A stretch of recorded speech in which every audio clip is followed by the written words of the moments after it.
Vamos juntos abrir a palavra de Deus no livro do profeta Jeremias. Livro do profeta Jeremias, capítulo de número 29.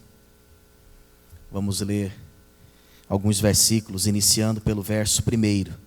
Jeremias, capítulo de número 29. O título desta mensagem é: Uma carta de Deus para você. Uma carta de Deus para você. Amém? Eu quero ver daqui a pouco se esses glória, pastor Emerson, vão continuar assim, eita glória. Vai começar suave, depois vai apertando um pouco, mas Deus Deus vai nos dando graça. Aleluia. Vamos lá, Jeremias 29. Diz assim: São estas as palavras da carta que Jeremias, o profeta, enviou de Jerusalém ao resto dos anciãos do cativeiro, como também aos sacerdotes, aos profetas e a todo o povo que Nabucodonosor havia deportado de Jerusalém para a Babilônia. Depois que saíram de Jerusalém, o rei Jeconias, a rainha mãe, os oficiais, os príncipes de Judá e Jerusalém, os carpinteiros e ferreiros, a carta foi mandada por intermédio de Elasa, filho de Zafã, e de Gemarias, filho de Ilquias, os quais Zedequias, rei de Judá, tinha enviado à Babilônia, a Nabucodonosor, rei da Babilônia, e dizia: Assim diz o Senhor dos exércitos, o Deus de Israel, a todos os exilados que eu deportei de Jerusalém para a Babilônia: edificai casas e habitai nelas, plantai pomares e comei o seu fruto, tomai esposas e gerai filhos e filhas, tomai esposas para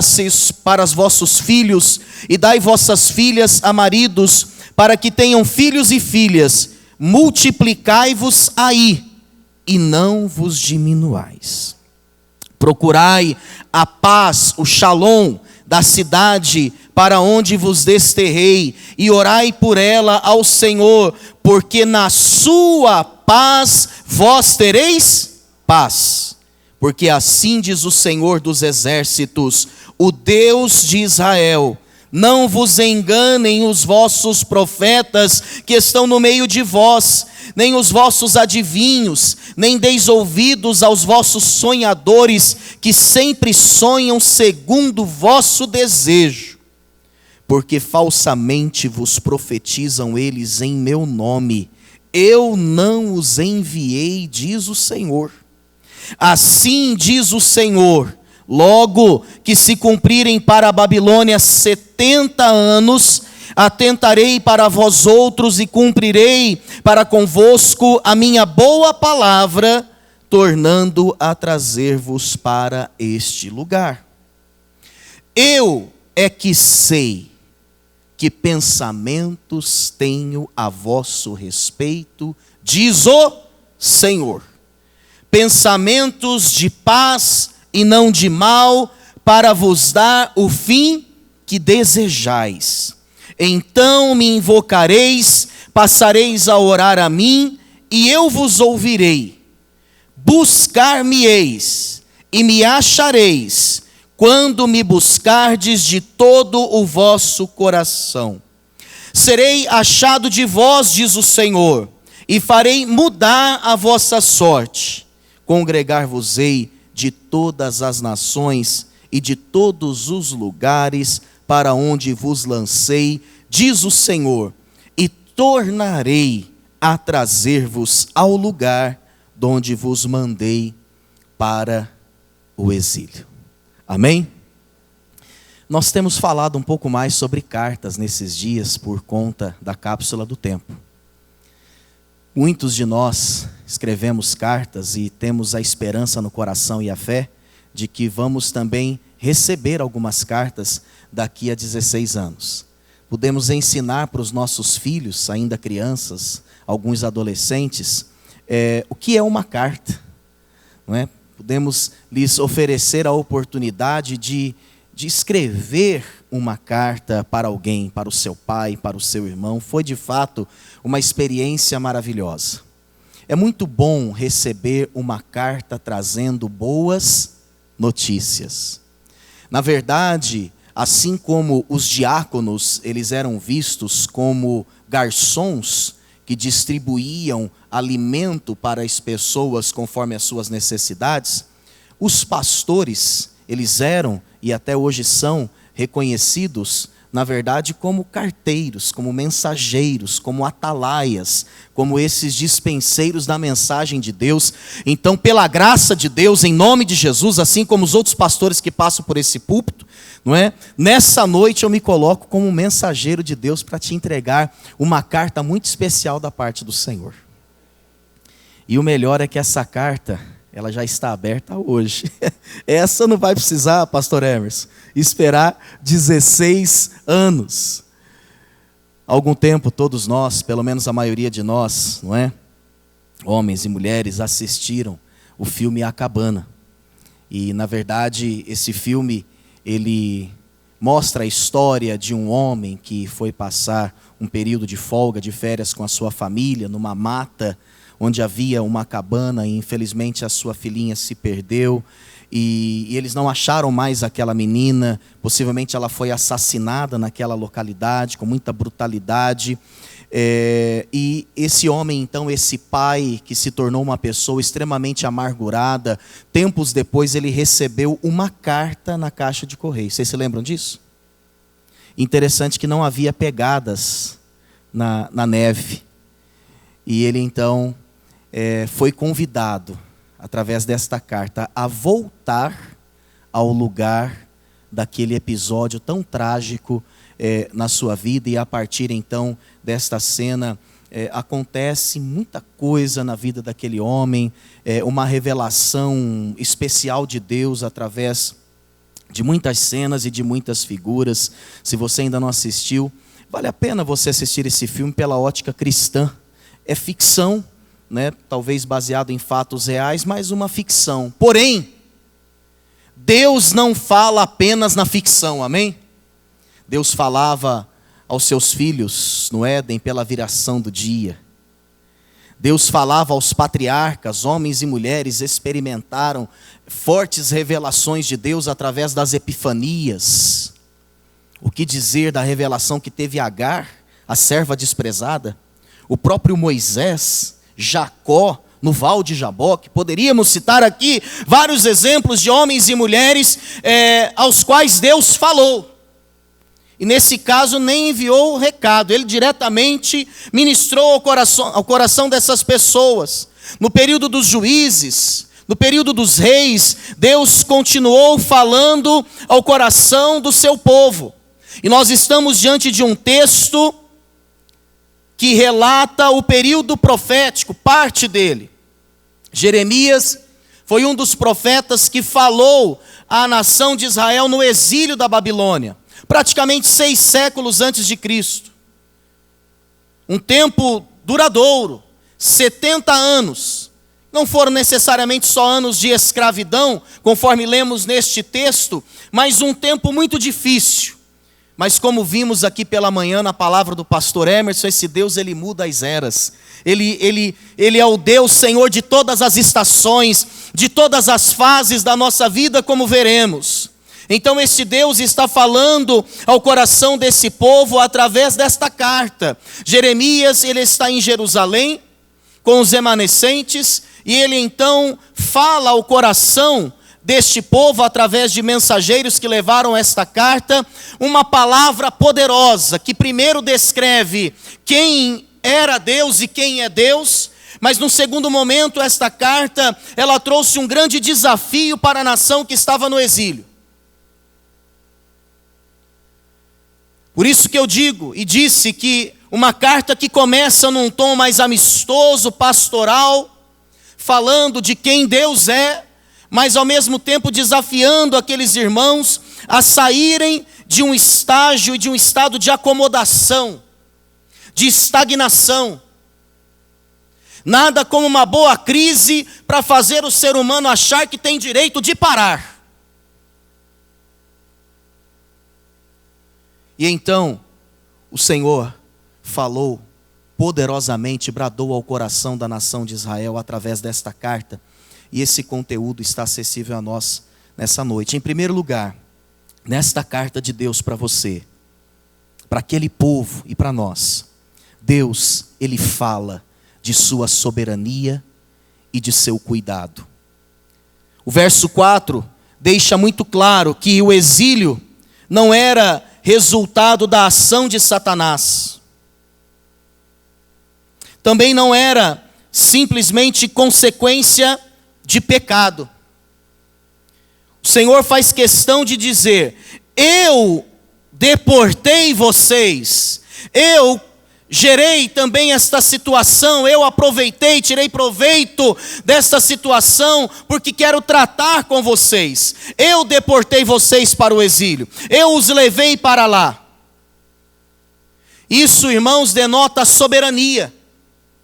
Um Deus que usa dos acontecimentos mais trágicos para construir a sua vontade. Um Deus que não precisa necessariamente de matéria-prima para construir beleza na nossa vida, mas um Deus que também transforma a maldição em bênção, que endireita os caminhos tortos. Um Deus que faz, que refaz, esse Deus poderoso. O verso de número 11 traz aí 3 expressões que relatam soberania de Deus e cuidado de Deus. Olha o que diz o verso 11. Eu é que sei que pensamentos tenho a vosso respeito, diz o Senhor, pensamentos de paz e não de mal, para vos dar o fim que desejais. Eu é que sei, ele disse. Verbo saber aqui tem a ver com uma experiência prática, um conhecimento próximo. A mesma palavra usada lá em Êxodo, quando Deus disse: eu sei do sofrimento do meu povo, eu vi a aflição dele e desci para salvá-lo. Meu irmão, você pode, quem sabe, sentir-se sozinho, de repente diante de um aparente silêncio de Deus, pode vir uma impressão de que o Senhor não está por dentro do sofrimento da sua vida, mas nesta palavra Ele está dizendo: filho, eu sei.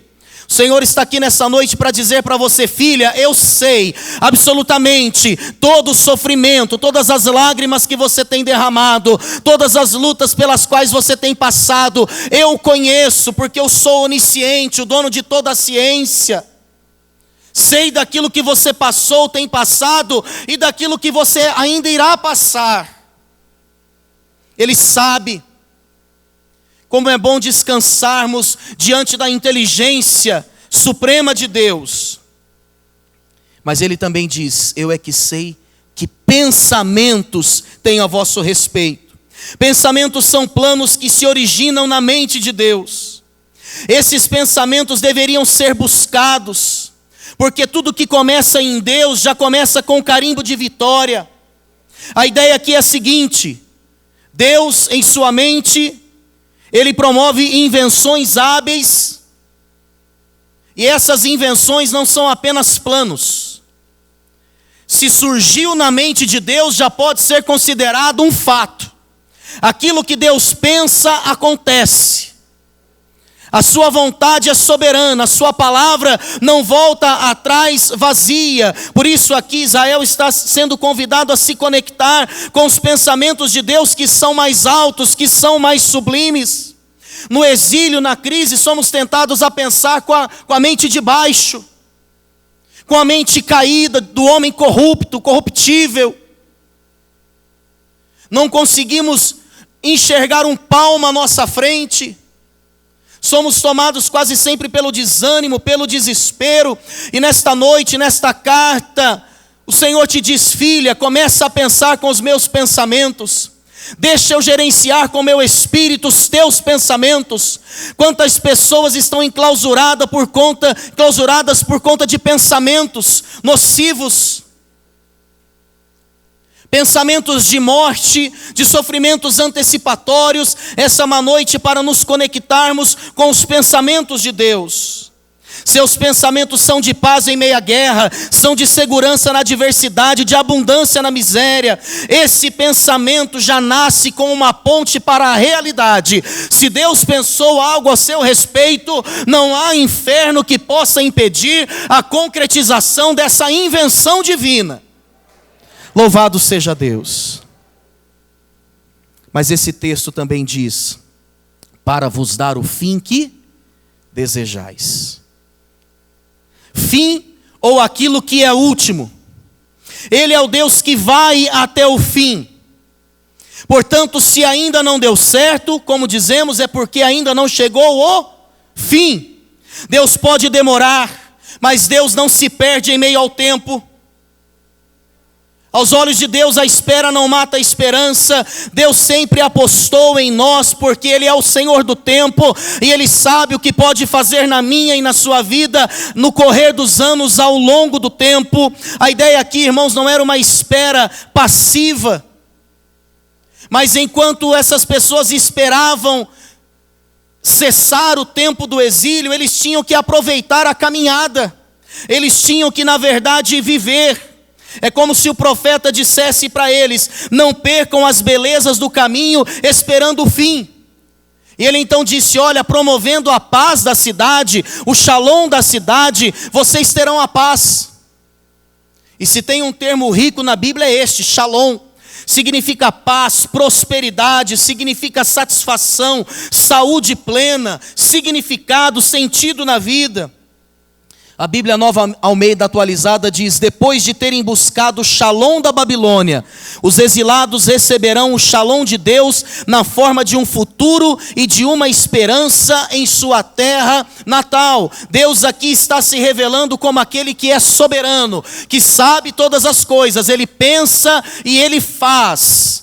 Nós nem sempre conseguimos executar aquilo que pensamos, mas aquilo que nasce na mente de Deus, já nasce de fato com uma ponte para a realidade, e com certeza acontecerá na nossa vida. Meu irmão, olhe bem aqui, deixa eu te dizer uma coisa. Deus, Ele vê o seu amanhã, antes que se forme no seu hoje. Antes que o seu amanhã seja o seu hoje, Ele já contemplou a tua vida. Ele jamais vai permitir que você trilhe um caminho pelo qual Ele já não tenha passado. Então descanse na soberania de Deus. No meio desse exílio que temos vivido, desta crise que temos vivido, Deus se revela a você nessa noite para dizer: eu sou o Deus que tenho cuidado soberanamente da sua vida. Ele não age no improviso, Ele age com palavra certa, Ele age no tempo certo, Ele age do jeito certo para cumprir na sua e na minha vida o seu propósito. Essa carta, ela fala sobre o cuidado soberano de Deus. Você tem que sair daqui hoje com essa certeza: Deus cuida de mim. Deus está cuidando dos meus.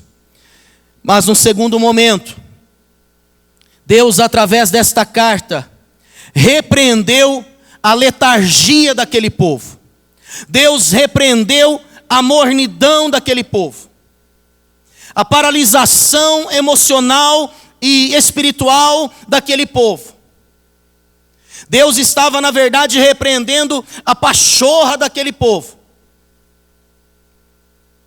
Parece-nos, irmãos, que pelas influências dos falsos profetas, aquelas pessoas então achavam que iriam sair logo daquele exílio, e estavam esperando então esse acontecimento para voltar a buscar Deus, para voltar a cantar, para voltar, na verdade, a investir na sua família, para voltar a trabalhar, a construir de fato a sua vida. Sabe aquele tipo de pessoa que é uma boa sonhadora, mas não executa nada? Porque a execução está sempre atrelada à chegada de um evento que nunca vai acontecer. Não, quando isso acontecer, eu vou fazer aquilo. Se Deus me der isso, eu vou fazer aquilo outro. Essas pessoas dificilmente conseguem executar e chegar àquela sensação gostosa de dizer: eu terminei. Tem pessoas que nem começam, como é que vão terminar? E não começam, seja por um saudosismo, por um olhar que está fincado no passado, ou não começam, quem sabe, por essa expectativa de um futuro. estão deixando para começar amanhã. Meu irmão, a pior tragédia, um dos pecados mais drásticos na vida do ser humano é a procrastinação. É comparado ao pecado de feitiçaria. É você querer deixar para amanhã o que Deus quer que você faça hoje. Não há crise, eu vou até além, não há luto que possa fazer uma pessoa parar pelo resto da sua vida. Nem a morte de um ente querido poderá justificar diante de Deus a inércia espiritual de uma pessoa. Se nem a morte pode justificar, o que é que pode justificar a minha paralisia espiritual? A minha falta de desejo de crescer espiritualmente. Nesta carta, o Senhor está falando claramente a essas pessoas, dizendo que eles tinham que retomar as suas vidas, eles não podiam continuar esperando. Será que, de fato, nós podemos comparar esta situação com os dias de hoje? Será que de fato Deus também não está precisando dar uma chacoalhada na nossa vida e dizer: ei, o que vocês estão aí observando? Falsos profetas, notícias ruins, sim, mas por que vocês pararam as suas vidas? Cuidado, meu irmão, o ritmo que você der para a sua casa vai ser o ritmo dos seus filhos. Tenho visto crianças entrando em depressão, crianças sofrendo de ansiedade, pela falta de um ritmo divino na família. Ou essa crise, essa pandemia fez a família parar, estagnar, abrir mão de princípios e valores e práticas inegociáveis, ou fez essa família entrar num ritmo de um ativismo terrível.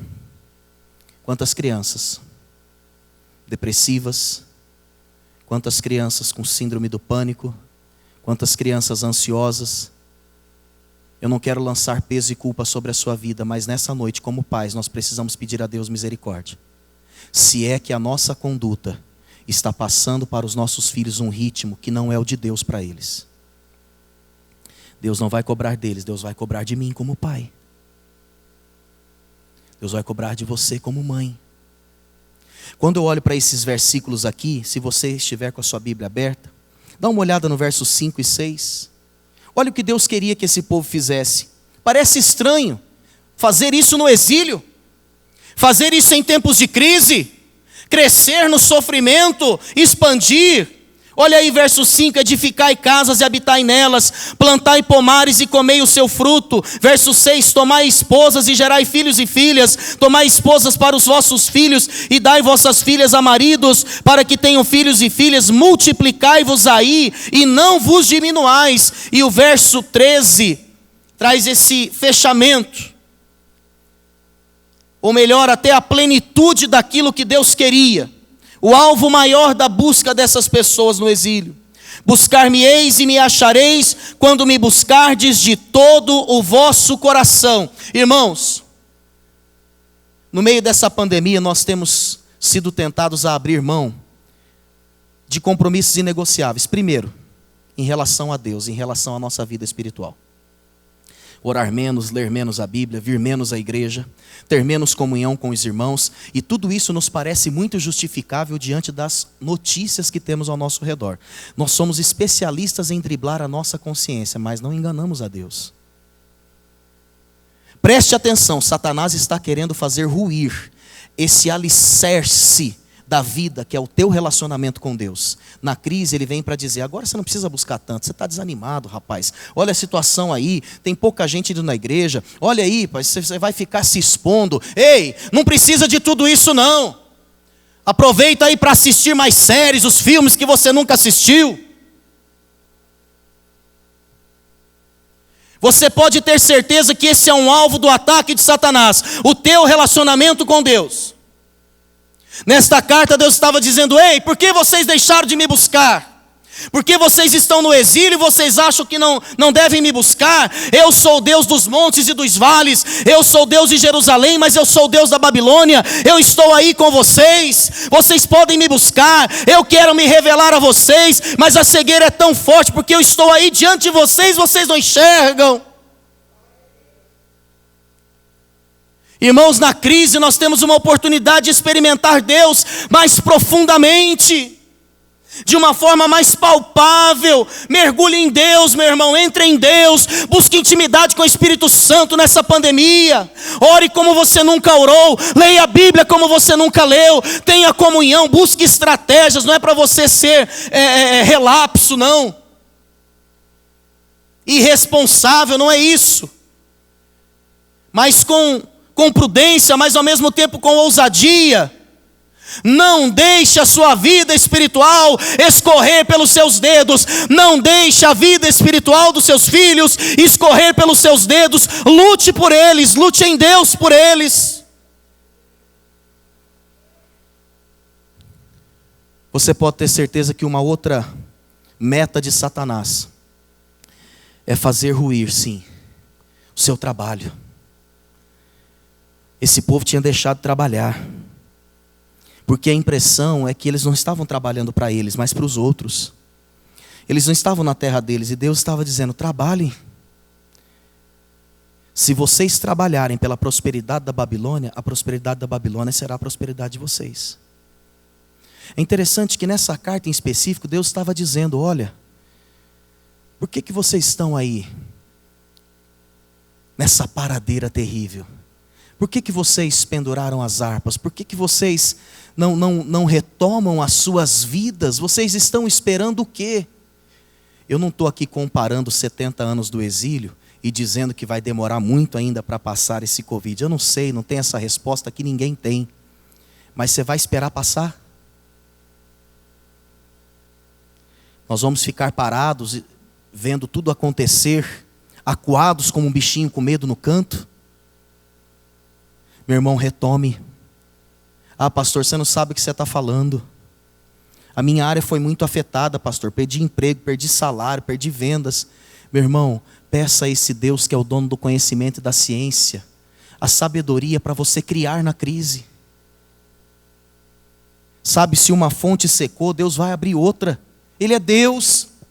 Essa foi a experiência vivida pelo povo de Israel. Aliás, desde os seus primórdios, quando nós lemos lá Gênesis 26, Isaac está na terra dos pastores de Gerar. Ele abre uma fonte e vão lá e tomam a fonte dele. Abre uma segunda fonte. Os pastores de Gerar também reivindicaram a posse daquela fonte. Mas a terceira fonte ficou para ele e houve paz. E ele disse então: Reobote, o Senhor me deu um bom lugar. Não pare não, meu irmão. Não pare não. Na crise a gente só tem que cavar mais fundo. Enquanto estava tudo bem, você não precisava cavar, agora tem que cavar mais fundo, para que as oportunidades apareçam para você, coisas que Deus já preparou para a tua vida. Então, em nome de Jesus, meu irmão, retome. Não é porque você teve uma porta fechada, 2, 10 fechadas, que vai continuar assim. Eu quero declarar para a tua vida nesses próximos dias a porta aberta do Senhor pela qual você vai entrar, uma oportunidade maravilhosa de emprego. Deus te fará romper nessa crise e trará honra financeira para você, mesmo no meio dessa pandemia. Quem recebe essa palavra como uma carta personalizada de Deus para a sua vida, adore ao Senhor com as suas palmas. Ele é Deus digno de receber toda a honra, toda a glória e todo o louvor. Aleluia. Esses irmãos, eles estavam estagnados nas áreas nas quais eles não poderiam ter parado. Comunhão com Deus, cuidado com a família, trabalho. Olha isso. Comunhão com Deus, família e trabalho. Você já imaginou quando o diabo consegue acessar essas 3 áreas? Que rolo que não fica? Então resgata nessa noite, meu irmão. Então se levante nessa noite na autoridade do nome de Jesus, declarando: Senhor, eu vou retomar. Eu vou voltar para a corrida. Eu vou voltar para a caminhada. Nós não estamos estimulando você sair por aí, não, procurando a doença em todos os cantos. Mas também está mais do que provado que aquele que fica acuado dentro de casa parado, esses também estão pegando. Sim ou não, irmãos? Que Deus nos dê o equilíbrio. Que Deus nos dê graça. Sabe, amados, nós já estamos terminando essa palavra e nós vamos ter um tempo de oração. com vocês nessa noite. Não deixe essas áreas da sua vida à mercê de ataques do inimigo. Se nessa noite percebermos que alguma dessas áreas da nossa vida está estagnada, comunhão com Deus, investimento na família e trabalho, há um liberar de Deus nessa noite para a sua vida. Eu creio nisso. Quando nós olhamos para a Bíblia, nós vemos que esse Deus que falou de tantas maneiras e de tantas formas pelos pais, pelos profetas, diz Hebreus capítulo 1, agora Ele fala por meio do Filho. Jesus não é apenas a mensagem de Deus, Ele é o próprio Deus. Ele é o emissário, Ele é a mensagem. Ele é o portador da boa nova. A mensagem que transforma e que liberta. Quando nós olhamos para a vida e para a obra de Jesus, vemos que Ele não apenas representava o pensamento de Deus, mas Ele foi e é o Logos de Deus, a ação de Deus, aquele que levou a cabo todo o intento de Deus, fielmente, sem retroceder 1 milímetro. E a Bíblia diz em Isaías 53 que Deus olhou para o fruto do seu penoso trabalho e ficou satisfeito. Esse é o Jesus que nós servimos. Esse é o Deus que está presente na nossa vida. Eu não escuto Deus. Como assim? Deus não fala comigo. Quando nós olhamos para a vida e para o ministério de Jesus, nós vemos que nele habita toda a plenitude de Deus. É no nome desse Jesus que nós estamos reunidos. Eu quero convidar você para ficar em pé neste momento. Nós teremos um tempo de oração agora. Lembre-se disso. Deus, Ele tem um cuidado soberano com você. Essa é a parte de Deus. Cabe a você descansar. Amém? Mas a segunda parte dessa carta diz o seguinte: Deus está cuidando. Então não deixe que as principais áreas da sua vida escorram pelo vão dos seus dedos, sem você fazer nada. É hora de retomar. Dá uma cutucada na pessoa que está ao teu lado e diz assim: é hora de retomar. Diz assim para ela: chega de medo. Seja a boca de Deus agora, diz assim para ela: eu repreendo essa paralisia espiritual em nome de Jesus. Ô glória. É hora de retomarmos a nossa família, o casamento, o tempo de qualidade com os filhos.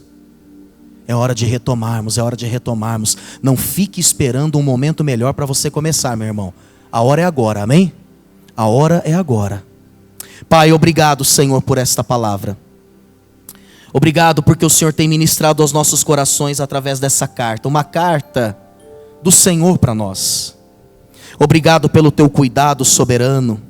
Obrigado, Jesus, porque tu és a ação de Deus. Obrigado porque o Senhor nos deu o seu Espírito, que age em nós hoje e nos leva a conhecer e a praticar a tua palavra. Então que o teu Espírito Santo afaste de nós a letargia, o marasmo, a sonolência espiritual, a frieza espiritual.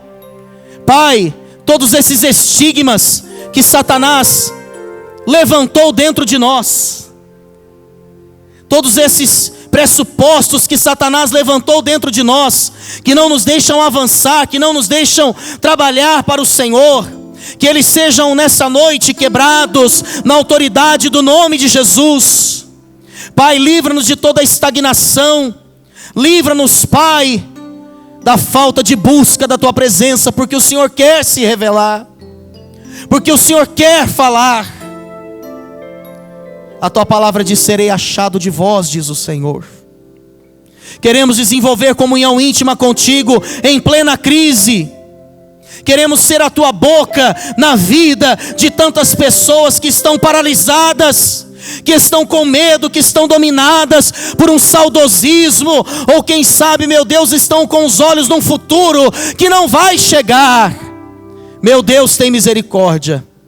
Ensina-nos a investir na nossa família, a construirmos relacionamentos saudáveis em plena crise. Fortalece as nossas mãos para o trabalho e prospera-nos. Que de fato a crise seja uma oportunidade de criar. Pai, em nome de Jesus, eu quero declarar, eu quero profetizar sobre a vida desse meu irmão, dessa minha irmã, pessoas que se encontram desempregadas. Pai, eu quero profetizar a porta do Senhor. Eu quero declarar, Senhor, uma oportunidade abençoada. Meu Deus, em nome de Jesus, que o Senhor faça o teu povo avançar em plena pandemia. A tua ordem, Pai, é para não diminuirmos, mas é uma ordem para multiplicarmos. Profetizamos aqui hoje multiplicação para as células, multiplicação para as redes, multiplicação, meu Deus, no número de discípulos dessa igreja, mas não apenas no número, mas multiplicação na qualidade, da intimidade com o Senhor. Profetizamos multiplicação de recursos na vida da tua igreja, porque a obra é do Senhor, Pai. Nós recebemos esta palavra e te agradecemos, orando no nome poderoso e precioso de Cristo Jesus, nosso Senhor e Salvador. Amém?